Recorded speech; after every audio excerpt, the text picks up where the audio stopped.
Okay, Mike Masato, CEO, Staff Driven Dental, and the Dental Road Warrior, returning for episode 116 in the series. Okay, it's a new look, it's a new perspective. The Dental Road Warrior has a new vehicle. Yes, I've gone full SUV. The days of the BMW are over. My body, the car, couldn't take any more. The mileage on both of us was just too much, and it was the time to bring an end to both of those things. So anyway, but I'm back, and I want to go over a subject that unfortunately comes up far too often in a lot of our discovery in working with dental practices that you as practice owners may be falling victim to and may not even know it. And I'm talking about criminality in your dental practice. It's unfortunate that we live in a world where there is the criminal element that can end up in our practice. Unless you're really vigilant and on top of things, it can be something that's very covertly doing you in. You wouldn't even be aware of it. You think these people have your back, and they really have something in your back. and it can be extraordinarily detrimental to you financially, personally, professionally, to your team. So I've seen some pretty extreme examples of this. And when I talk about criminality, it doesn't necessarily mean people that are embezzling or doing something with insurance checks or taking money. I've seen that too. I've seen a situation where we had found out a manager had set up an entire parallel ADP accounts for payroll. So all this money is being funneled into these accounts with two different ADP accounts. The real one and the one she had concocted. Crazy stuff. Hundreds of thousands of dollars later before finally she was caught. And then unfortunately, what do you do? What's the recourse? You fire them, of course, and what do you do from there? And all the time and energy and resources spent to go through the stress and legal fees and everything else to do what? Maybe get a person behind bars if you're lucky, but ultimately that money's not coming back. That's just lost, unfortunately, depending upon what kind of coverage you have there. But a lot of it's just just gone. And so really, what do you do? What do you do to at least reduce the chances of criminality in practice? Look, the deadly phrase I always hear from doctors all the time, and I still to this day hear this when I'm talking to doctors. When I ask questions about the practice, about financial numbers or about numbers in general, key performance indicators about the practice, I always hear, I don't know. And those are the death knell to you as an owner sooner or later. If you are operating at risk like that, where every day you just don't know what is happening with the business, right? And it's not enough that you have a good accountant or a good bookkeeper or whatever. You need to be on top of your practice from a business perspective. And many of us are not. We train to do what we love to do, which is what clinical dentistry. When we want to deal with all the other crap of practice and stuff that's going on there, or not really get into suspicious activity with a team member, or look for those indicators that may point out that hey, something's up here and whatever. But look, and I pointed this out many times, and I hate, this is the one thing I hate to be right about. I've had so many doctors come to me, oh Mike, you were right, you told me to get rid of this person, I told you so, doesn't help after the fact, doesn't make me feel any better that I was right later on when this ends up being unfortunately the case. So I'd rather prevent it altogether in the first place. The old ounce of prevention is worth a pound to cure thing couldn't be more true here.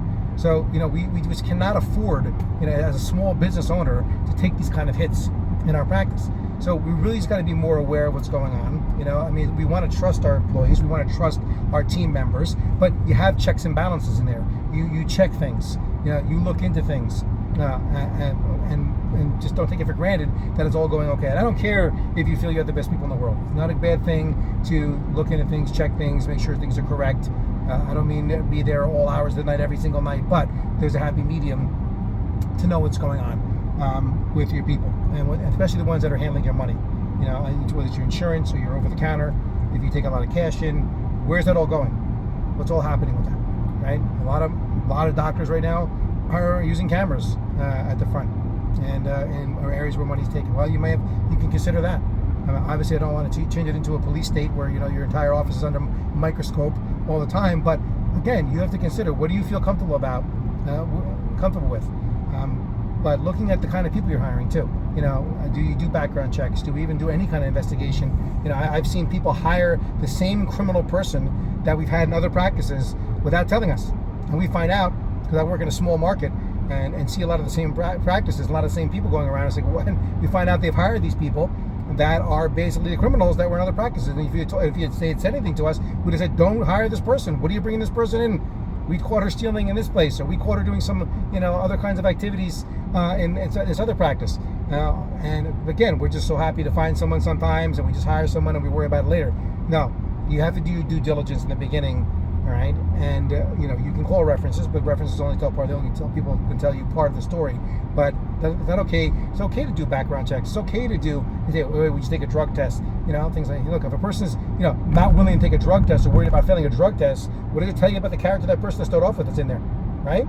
If you have people that come in there and they tell you during the interview process about what kind of drama and turmoil is going on in their life, well, that soon could be in your practice, which again could lead to people, falling down on their ethics and basically, tapping into your resources. And it doesn't necessarily mean, and a lot of times I see the criminal element in the practice, and basically it has nothing to do with them stealing your money. They are stealing you and costing you money. They're a black hole of money in other ways, where basically their presence, if there's such a negative presence in the practice where they're driving people away, you're losing good team members, you're losing good patients, because of bad attitude, bad, with patients and how they take care of people, and it just basically sets a drain on the practice.